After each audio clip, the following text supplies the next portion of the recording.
You said that dependent origination can explain why life, I don't know, why life is here, why we have a life. Could you explain in more details that we can use this concept in our daily practice that we may not need to face samsara anymore? Or to use participator in your daily practice? It's very usable, it's very practical. Participator. First of all, you have to understand what are these 12, we call it the 12 antecedental occurrences. We have 12 antecedental interdependent occurrences, 12. That's participator. It's like going in a circle, in a loop, and there's 12 occurrences. And each occurrences has its own name so that we can think about it. And this occurrence, this loop, has no beginning, has no end. Imagine you draw a circle on the board. After you've drawn it, and you ask yourself a question.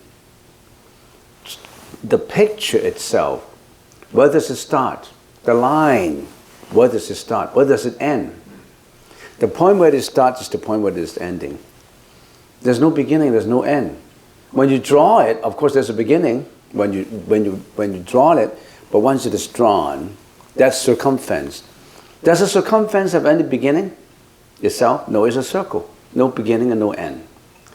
All right. Now, saying that, we still have to look at all these 12 occurrences. Right? Do you know what these 12 occurrences are? Because you want to understand how they can apply to you in your daily life so that you can practice it, so that you can attain enlightenment. Although we don't have a starting point, we don't have an ending point, but we have to start from somewhere. So the Buddha said, avidya. Avidya, A-V-I-J-A, avidya. Avidya is mental unconsciousness. Or some people say ignorance, or no thinking whatsoever. That's avidya. We comes from ignorance. Because of what we're ignorant, because of we are ignorant, we get born. Now, how does it mean? If I have to answer your questions, I really have to go through the 12 occurrences. And you see how much time I require to go through the 12 occurrences? I think I use at least 3-4 hours. Can you stay in for 4 hours? Those who can stay for 4 hours, please raise your hands. You can stay for 4 hours. I don't have 4 hours to talk about. But I can tell you, you go and you look for those occurrences, 12 occurrences, and I can give you some hints as to why the Buddha said these 12 occurrences explain life, human life, as a cycle. It also explains what? That's very important. We have to remember this. Explain every thought as the 12 occurrences. Every thought has 12 occurrences. Explaining life is easy because all this change, or how do we get born, and then after we're born, then we have this perception. After this perception, we're learning from the moms. That's the reason why we have nama rupa. And after nama rupa, we learn from our moms what a flower is, what a milk is, what all these names and all these images, mental images we learn. And then we have our own senses that we're perceptible to externalities, like salayatana, all these senses that are attaching to externalities. Because we're attaching to externalities, we create experiential thinking. We experience things. Because we experience things we produce feelings and sensations. We have pleasant feelings, unpleasant feelings, and neutral feelings. Because of all these feelings, we remember these feelings, we want pleasant feelings, we repulse unpleasant feelings. So we are fighting in between attractiveness and repulsiveness. Those we like, we love. Those we don't like, we hate. So you breed a lot of sensations and feelings and emotions in you. You're building up all these things. Because of these emotional feelings, you start to cling, to have cravings. You crave for things that give you sensational pleasures. You call happiness, quote unquote. You start to crave for emotional happiness. We call it sensuous pleasures. And you define that as happiness. And when you crave for those happiness, what are you trying to satisfy? You are trying to satisfy your what? Your self. But then what is your self? Self is a delusion, which I have already explained. So are you trying to satisfy something that does not exist? You are. We are. So we are satisfying our self that does not exist, and because of our self, we'll build up a lot of karmic energy, and this karmic energy, when we die, would pull us into the next loop, into the next cycle of reincarnation. And this is a life cycle we always, going around and around like a windmill. And because of this karmic energy, we were born again with avidya, previous life. With this avidya, we go through all this loop. We were born again, we reborn, reincarnate in samsara. We're going all this life cycle. That is participator in very, very brief, too brief an explanation. And then, this is just life cycle. How about each thought? Each thought is participator. I'm sitting in here, I'm meditating, and all of a sudden, I'm a girl, I'm a lady, and all of a sudden I opened my eyes, I saw a handsome man. Oh, he looks really good. I got attracted to this man. So my mind is more or less imperturbable. My mind is more or less at peace. Same thing as a guy looking at a woman. Oh yeah, that woman is really good. I like him. I like him to be my girlfriend. You start to what? You are originally, I wouldn't say serenity of mind. You have more or less a calm mind, that you didn't have too much sensation. You then didn't have too much emotions. But all of a sudden, you have a craving for what? I don't know. For sexual attractiveness. And because of sexual attractiveness, what's the next thing what's the next things that you begin to realize? Your physical hormones start to stir. You know what I mean, guys? You know what I mean, girls? you have all of a sudden you have these physical hormones working in you, and you have actually, the Buddha said that is discomfort, but you regard it as comfort. You did this stirring up of hormones. It's just great. You like it, great. I mean, you're stirring up all this, and what do? You keep on building up this harmonic, agitation, and finally, you may carry out some action somewhere as a continuation of this kind of sensual pleasures, and then you may get into trouble. So all this thought, every thought, this is a guy coming by. This thought triggers what?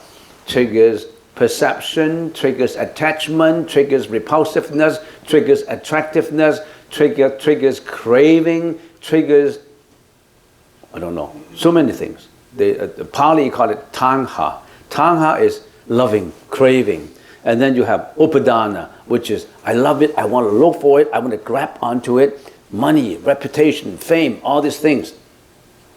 And then, afterwards, everybody has to face it. What are you facing afterwards? Death.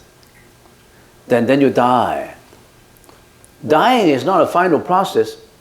You die with all this energy that you've been building up on you. We call it karma.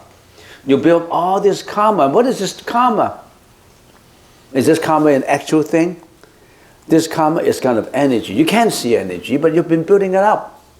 All this karma act on you, and then with this karma, you reincarnate into the next lot, into the next life. Will you be rich? Will you be healthy? Will you be poor? Will you be unhealthy? Depends on your karma. Some people have bad karma. They were born as a baby and they die inside the mother's womb. They were born in a poor family. They were born in a family that the dad is an alcoholic, and some people get born in a family where the dad are responsible or rich. You know, why are everything different? Because everybody's creating different karmic energy that brought you to the next life. So you're all this in a loop, and the loop starts with avidya. You're ignorant of it. You don't know. You don't have the right concept. You don't have samaprajnaya. You don't have Dhamma Ditti. You don't have the right view on things. You never practice. You don't know what is anicca, dukkha. You don't know what is impermanent. You always attach. You always have an aggrandizing. You're always enhancing your ego. You're always trying to better yourself in the process of it. You're building up a lot of bad karma, and you're working in a loop. We have been in a loop for a long time. That thought is the same thing. It starts from ignorance, and because of that thought, you have this thought come up, the second thought, third thought, and one thought gives way for another thought. Antecedental means giving way. One antecedental in the dependent occurrence. One thought of sexuality goes away, another thought of sexuality comes up, which enhances vigor and goes on to a third thought, and all of a sudden, another thought of greediness comes up, another thought of selfishness comes up, and maybe you're involved with a relationship that you dislike, maybe a thought of harmfulness. You like to harm your loved enemies. You like to kill. You like to destroy because of jealousy. You like to lie. You like to steal. You like to do many, many things. So that thought breeds up. That thought is also in anicca samapata itself. So how do you stop it? How do you stop that thought of ignorance? How do you stop that life of ignorance that leads you to a reincarnation? You have to purify your ignorance. You don't let your ignorance come up. You have to practice what? You have to practice samadhi. You have to practice samatha vipassana. You have to have the right concept. You need the samadhi. You need these concepts, these Buddhist concepts, the Buddha's teaching, these concepts in your introspection as security to guard you against this senses going astray. So you need prajna. You need all these to correct the samapata. So if you ask me how to explain it, you need first of all to have the right stabilization. Just simply put, calm your mind, relax your body so that you can stop your wandering, vicious, unwholesome thoughts first. In other words, sila, to stop doing wrong things first. The next is bhatta in the Pali language. Bhatta is what? Doing good. Stopping bad deeds and doing good deeds. That's the first criteria in removing your ignorance. And then that's not enough. You still have to need the introspection, build up your wisdom. So in other words, if we're looking at the Noble Eightfold Path, we have, the Buddha said there are 8 paths, 8 ways that we have to follow in order to purify, to get rid of our ignorance. There are 8 ways. What are these 8 ways? First one, right perspective. The right perspective. And some people say the sublime or supernormal or noble, but just call it right perspective. You need to have the right perspective, as I explained it to you. You need to have the right concepts in your mind. If your mind do not have the right concepts, you only have the concepts of ego, concepts of ignorance, concepts of fear, anxiety, hatred. Those are not the right concepts. You need to have the right perspective, the right concept, the right orientation. I want to go to the path. The right orientation is you've got to have the right perspective. I want to get onto stabilization. I want to get onto introspection. I want to get onto the Buddhist teaching with all this conceptual understanding. I want to get into it and turn my conceptual understanding into prajna, the right orientation. You need the right perspective and the right orientation. And then that's not enough. That's only your intention. That's only what you understand. That's only your destination. You know your destination. You have all the necessary equipment, your knapsack, your shoes, your clothes, you're all equipped with the right thing. That's the right perspective, right orientation. You have the right destination, but you still need what? You still need to walk it. So you need to have right speech, right action, and right lifestyle. Right speech, samavaka. Right action, samakamanta. Right lifestyle, ajiva. What is right speech? You must abstain from lying, slandering, foul language, cursing. You have to have, you must do what? You must do good first. You have the right destination. You have the right concept, but you're not doing good. Your speech is not good, your action is not good, then you're not working on it. So you need to have the right speech and right action and right lifestyle. So, right perspective, right orientation, right speech, right action, right lifestyle. We got 5 there. And how about the 3 more? The remaining 3 more deal with what? Deal with how you practice in the introspection, internally. Right effort, right introspection, and then the right mental equilibrium. So all this together, you got the eightfold path. The first 2 deal with wisdom. The second, the following 3, right speech, right action, right lifestyle, deals with morality. And right effort, right introspection, and right mental equilibrium deal with meditation. So you have wisdom, morality, and meditation. You have to use wisdom, morality, and meditation to walk your path, to correct your path of paticca.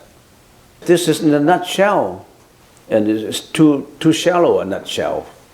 You need more. In the next session, or in the following 2 sessions, we need to probe into more detail of the Noble Eightfold Path, more Noble Eightfold Ways, in order to fully understand and appreciate what the Buddha said about it. And I don't know if I can answer your question. It's too difficult to answer the question. I'm getting more and more. Sometimes when I answer questions, I thought they're easy, but and I find out more and more than questions. If I'm too demanding on myself, I cannot answer questions at all. If I'm too demanding on myself, I cannot answer questions at all, because every question, the answer I give you is just a superficial answer. Maybe we shouldn't be looking for perfection. We should look for life is imperfect. Life is imperfect, as long as you understand. Just now I mentioned that paticca samuppada is about all the necessary conditions come together for something to happen.